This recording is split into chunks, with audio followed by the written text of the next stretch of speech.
नमस्कार दोस्तों, मैं शिवमान सोलंकी अपने YouTube channel law testing plus में आपका स्वागत करता हूं। आज मैं आपसे माता पिता एवं वरिष्ठ नागरिक भरण पोषण एवं कल्याण अधिनियम 2007 के विषय में चर्चा करूंगा कि अगर इस एक्ट के तहत भरण पोषण के लिए माता पिता और वरिष्ठ नागरिक को आवेदन करना हो तो उसके लिए क्या योग्यताएं होनी चाहिए और कब उनका आवेदन किया जा सकता है। माता पिता को सम्मिलित करते हुए वरिष्ठ नागरिक जो अपने अर्जन से यानी कि अपनी कमाई से या अपने स्वामित्वाधीन संपत्ति से यानी कि जो उसके कब्जे में उसके मालिकाना हक में जो प्रॉपर्टी है उससे भरण पोषण करने में असमर्थ है, तो ऐसी स्थिति में माता पिता या पितामही पितामह के मामले में अपने संतान से या एक से अधिक के विरुद्ध जो अवयस्क नहीं है या फिर संतानहीन वरिष्ठ नागरिक के मामले में धारा 2 के खंड 6 में निर्दिष्ट अपने ऐसे संबंधियों के विरुद्ध तो धारा 5 के अधीन आवेदन करने का हकदार होगा।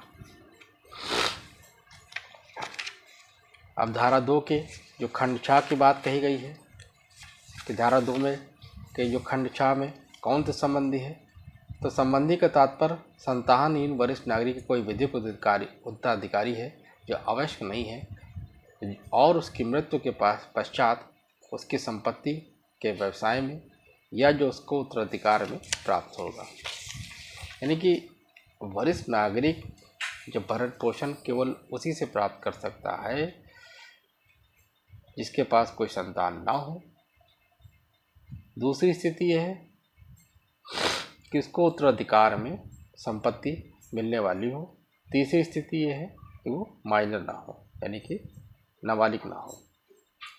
संतान को उसके माता पिता का भरण करने की आवश्यकता का विस्तार ऐसे माता या पिता या ऐसे पिता या माता या दोनों यथातिथि की आवश्यकता तक जिसमें ऐसे माता पिता सामान्य जीवन व्यतीत कर सके। वही व्यक्ति जो वरिष्ठ नागरिक का संबंधी है और जिसके पास पर्याप्त साधन है ऐसे वरिष्ठ नागरिकों का भरण पोषण करेगा, और यदि वह ऐसे वरिष्ठ नागरिक की संपत्ति का कब्जादारी है तो ऐसे वरिष्ठ नागरिक की संपत्ति उत्तराधिकार में प्राप्त करेगा। परंतु जहां एक से अधिक वरिष्ठ नागरिक की संपत्ति के उत्तराधिकार में प्राप्त करने के हकदार हैं वहां भरण पोषण ऐसे संबंधी द्वारा उसी अनुपात में संदेह होगा इसमें उसकी संपत्ति को उत्तराधिकार में प्राप्त होगा। यानी कि अगर दो संबंधी हैं और तो उस परिस्थिति में आधे आधे के भरण पोषण के वो लोग हकदार होंगे। तो ये वो परिस्थितियाँ थी जिसमें माता पिता वरिष्ठ नागरिक का भरण पोषण करने के विषय में बताया गया है। मैं अपने अगले लेक्चर में ये बताऊंगा कि भरण पोषण के लिए आवेदन के लिए कैसे आवेदन किया जाता है।